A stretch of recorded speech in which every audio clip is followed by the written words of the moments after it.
Hello everyone, welcome back to my channel. Today I will discuss about socket programming. Regardless of the programming language you are using, the concept is same, like socket, what is a socket and how does it work. So socket, as the name says, it's a end-to-end communication protocol. So it's like a socket, so it has two ends, so you have to um, send any data from one end and receive the data from the other end. So using socket you can communicate on the same server or on two different machines. So it's like a client server architecture. So if you see what is a socket, so you can see what is it. I mean, on Google you can directly find out. It allows communication between two different processors on the same or a different machine. Okay, so that's what we are going to implement today.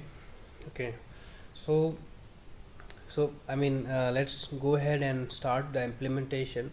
So before starting, this is my channel. If you are aware of it, fine. If otherwise, please subscribe to it for more tech tutorials. Okay, so this is the main you know flow of the socket. So it has server side and the client side. So server is always up and listening for any connection, and then client tries to connect to the server using the IP address and the port number where the server is running, and then the client tries to communicate with the server, then server responds to the query of the client. So this is how it works. Okay, so we'll go one by one. So first of all, we'll implement the server side and then we'll implement the client side. Okay, fine. So let's start. Yeah, so I'll create a server module first. Okay, so server module, okay, dot py. So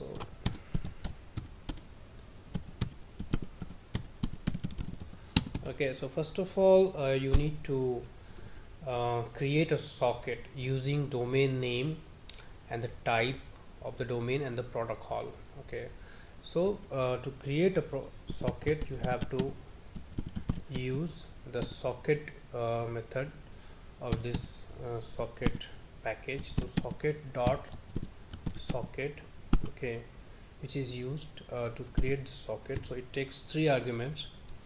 So first one is the domain name, and then the type, and then the protocol. So the domain name is it could be either AF inet address or Unix domain. Okay, and then the type, so it should be either stream or raw. Okay, so or datagram. Okay, the domain type. So here I am using sock stream.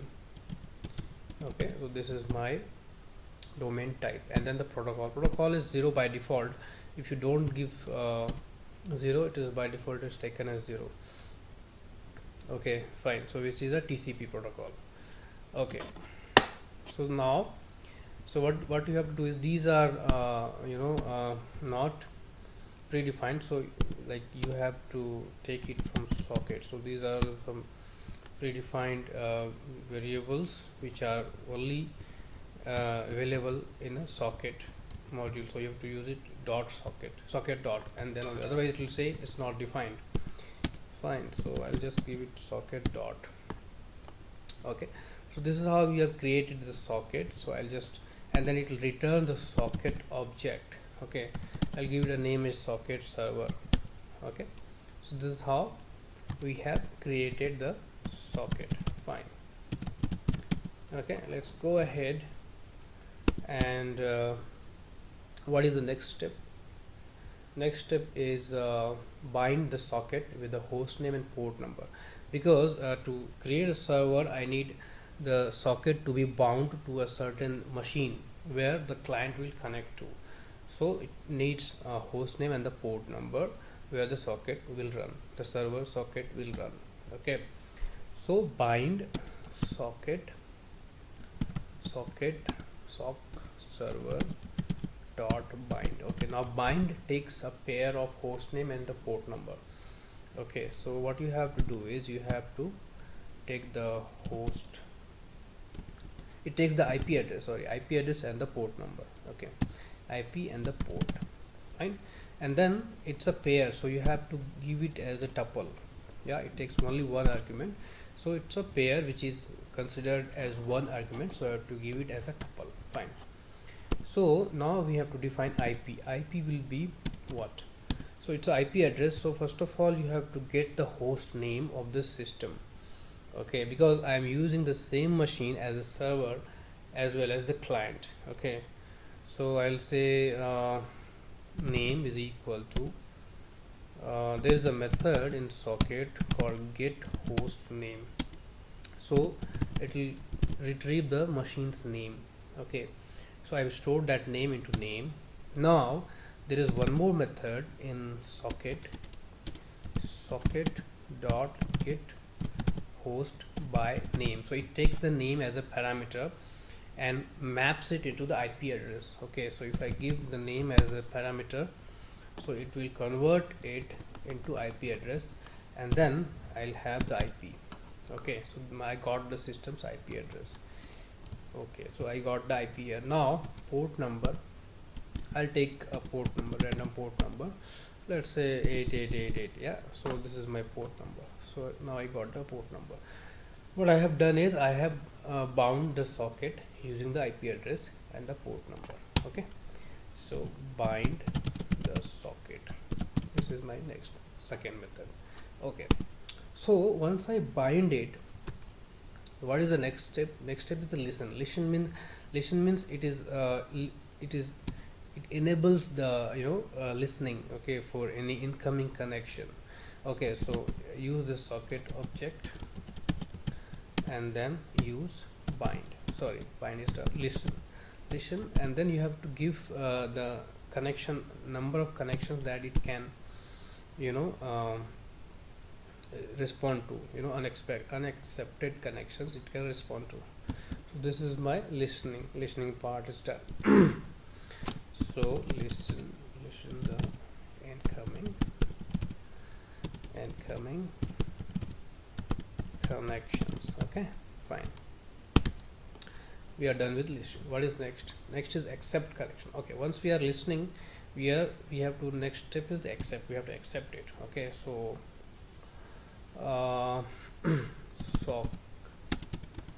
socket server dot accept. Okay, so now when we accept it, okay, before listening, right, let's make it more descriptive, so that it will print socket server listening on. Okay, let's give it an IP and port number, right, on IP and port number, right, so and port number, right, so port, fine. So this will just give an display that okay, the server is running and it is listening on this IP and this port number, so that the same server and IP address and port number will be using to connect from the client. Okay, so now we will accept the connections. Accept. Okay, fine. So when we accept, it returns two things. First is a new socket object, and the second is a client address, okay, from where we got the connection. So it will return two things. Okay, what we can do is we can display, just make it a display like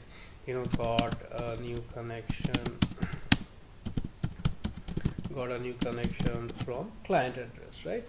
So we'll convert the client address. So client address, this is the second part, is nothing but a tuple which is having the IP address and port number of the client and a message, any kind of message or exception or anything.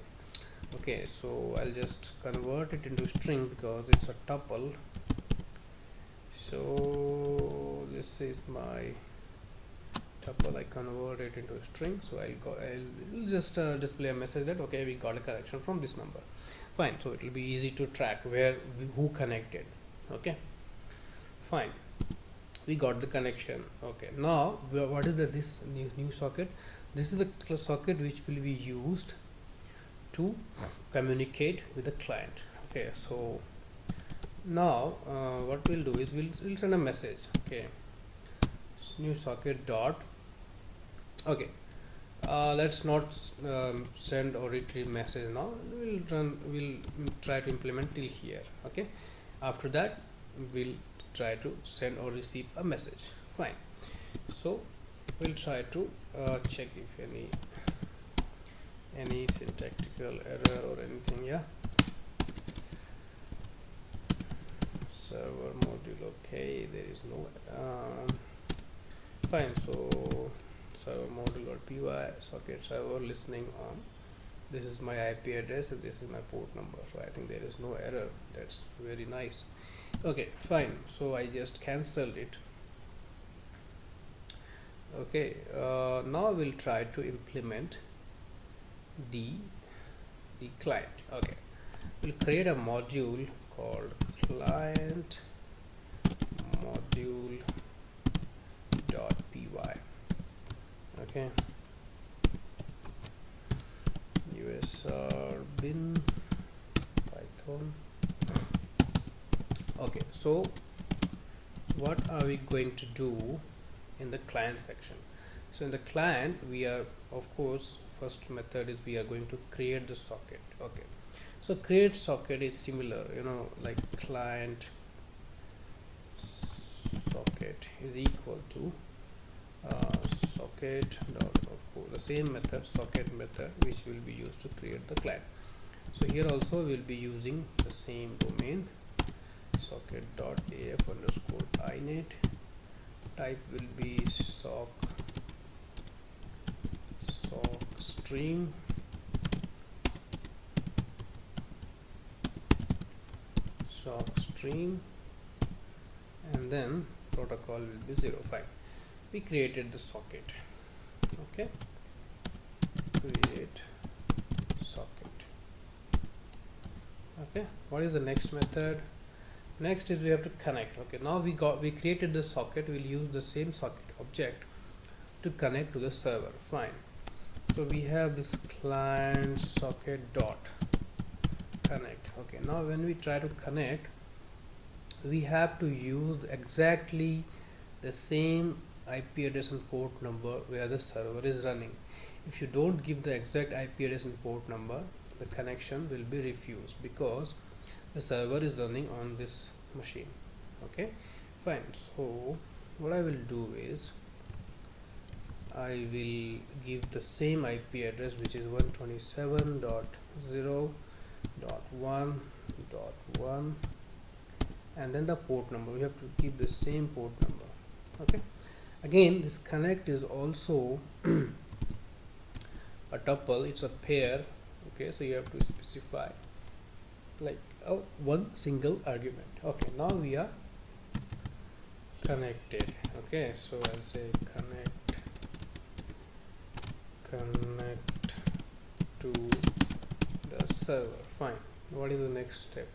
Next is you have to, now once we are connected, we can start to communicate. We can send or receive message. Okay, fine. So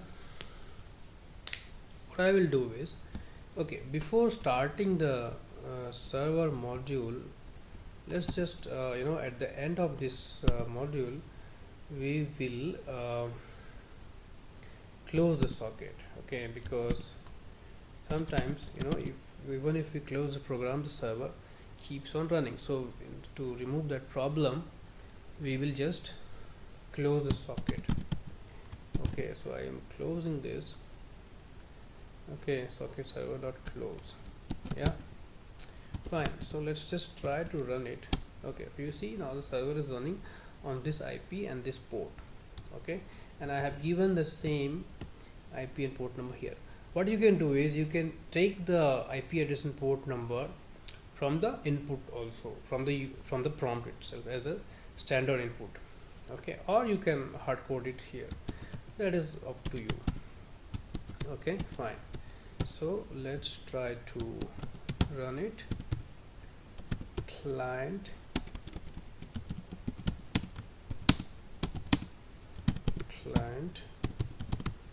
model. Okay, now you see what is happening here. Got a connection from this and this. So this is what we try to do. So the moment it got a connection, it displayed this message and it exited. Okay, because we are not doing anything apart from this in this program. So it got a connection and then it exited.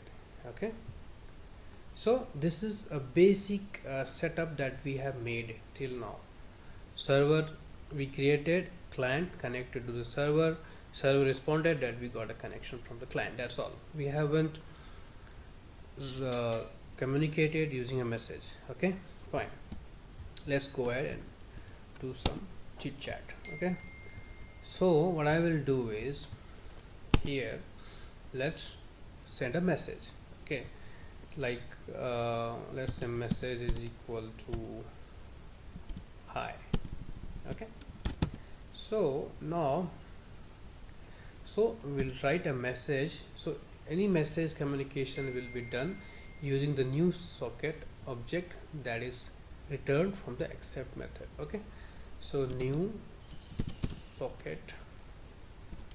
Okay, here let's end it. Yeah, so new socket dot send. So I have to send a message. Okay, message, fine. This is cool, right? I sent a message. Okay, there is also you can use encoding before sending the message, but we'll make it very simple and we'll try to do it this way. Okay, so send a message hi, and then we come here, and then after making a connection we'll say receive a message, because client server has sent a message, then client should receive the message. That's what happens in a socket. One end you are writing something, from the other end someone is getting something. Okay, so client socket dot receive method. Okay, and then you have to specify the length of the data, let's say 1024 byte. Okay, and then it will return the message. So let's say message from server is equal to, this is my message. Okay, and then we will print it. Print reply from server. Okay, and then we'll say this one.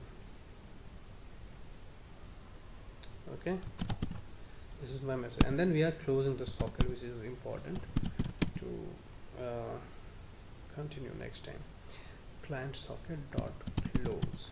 Okay, so let's send one message from the server and get one that print that message from the client. Okay, fine. So I'll just say save it. I'll save this one also. I'll say save this one also. Okay, let's try to run it. Okay, this is my server, this is my client. Okay, so what we did is we sent a message from server. What was that? It was hi, right? And then the same we got reply from server is hi. Okay, now the server has sent a message hi. Now the client should also respond to that message, right? So let's go ahead and try to do it. From a reply from server we got, right? Let's reply to the server also, right? Let's reply something. So message to client is equal to thanks for reply. Okay, anything you can type. Okay, and then we will send it like message. Sorry, we'll use the client socket dot send message to client. Okay, and then we'll go here and we retrieve the same message.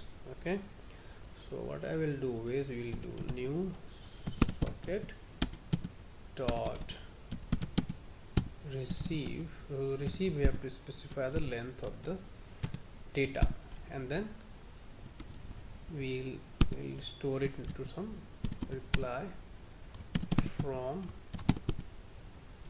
client is equal to, right, and then we'll print it, reply from client, right. This is my message, right. So this is how we can communicate. So okay, let's try to run it. Server is running,